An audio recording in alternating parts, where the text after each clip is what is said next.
Hi guys, my name is Patrick. Welcome back to Global Startup TV. I hope you guys are doing great so far. And this week we're gonna talk about the latest startup news. For example, as you know that the Microsoft will buy LinkedIn, and it's gonna be a big step for them to launch new service for the entrepreneurs. And second, I'm gonna talk about Samsung, which is looking for a great technologies. So they're gonna buy the startup company again. I think it's a third time to buy American startups. And third, Snapchat is ready for IPO. So it's gonna be really huge, big step for them to have IPO in the future. So let's take time to just look at the those startup news. Microsoft to buy LinkedIn for $26.2 billion in cash makes big move into enterprise social media. Huge news this week in the world of M&A in enterprise and social networking services. Microsoft has announced that it is acquiring LinkedIn, the social network for professionals with the sum 433 million users for $26.2 billion or $196 per share in cash. LinkedIn is keeping its branding and product, and it will become a part of Microsoft productivity and business processes segment. LinkedIn's CEO Jeff Weiner will report Satya Nadella. The acquisition is a big one for both sides. For Microsoft, it's bringing a key missing piece into the company's strategies to build out more services for enterprises and give it a key way to compete better against the likes of Salesforce. LinkedIn's wider social network, packed as it is to groups of employees and employers, will give Microsoft a sales channel to sell more of its products and will serve as complement to those that it already offers for collaboration and communication. Ray Hoffman, one of the co-founders and current chairman, said in a statement, "Today is a refounding moment for LinkedIn. I see incredible opportunities for our members and customers and look forward to supporting this new and combined business." And Samsung will acquire cloud computing company Joyent.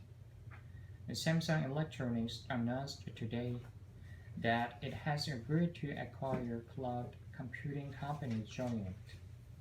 In a statement, the Korean tech giant said that transaction will allow it to grow its cloud-based services for its smartphones and internet-connected devices. This is the third US tech company that Samsung has bought in the last couple of years. The other two are smart home appliances maker SmartThings and LoopPay, which developed the magnetic secure transmission technology that helps Samsung Pay compete against other mobile payment services like Apple Pay, as well as traditional credit cards.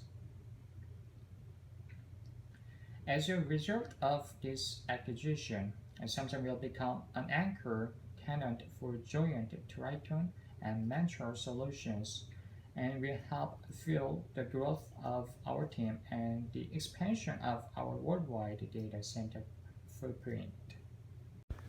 Snapchat paves the way to IPO with as API and inserts between stories. Snapchat is ready to make the big bucks that could let it go public, thanks to a slew of important updates to its ads offering. They will give advertisers the spotlight, buying flexibility, return on investment opportunities, and measurement to Through huge budgets and Snapchat's 150 million daily users. Snapchat earned $59 million in revenue in 2015, with plans to earn $250 million to $350 million in 2016. Even with the $1.8 billion Series F, it just raised, bringing to $2.63 billion in total. That seemed like a steep ramp up. But with today's announcements, those revenue projections don't seem as far fetched. Sponsored creation tools, crowd distributed marketing, and escapable ads formats, and the business backend to power it all. This is what Snapchat needs to open the doors to an IPO.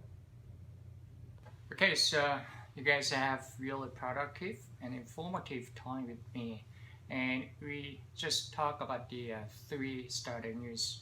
And next week we're gonna have a special interview with the business advisor of the Uppsala Innovation Center, which is located in Sweden. And at this time, I've asked like 10 questions about its awesome programs, especially its mentorship program and the special programs for the the startups. And it's gonna be really a good time for you if you are looking for kind of same the programs, and if you are a working for the innovation centers or accelerators, whatever. It's gonna be really great time to get to know more about the Uppsala Innovation Center, which is really popular in Sweden.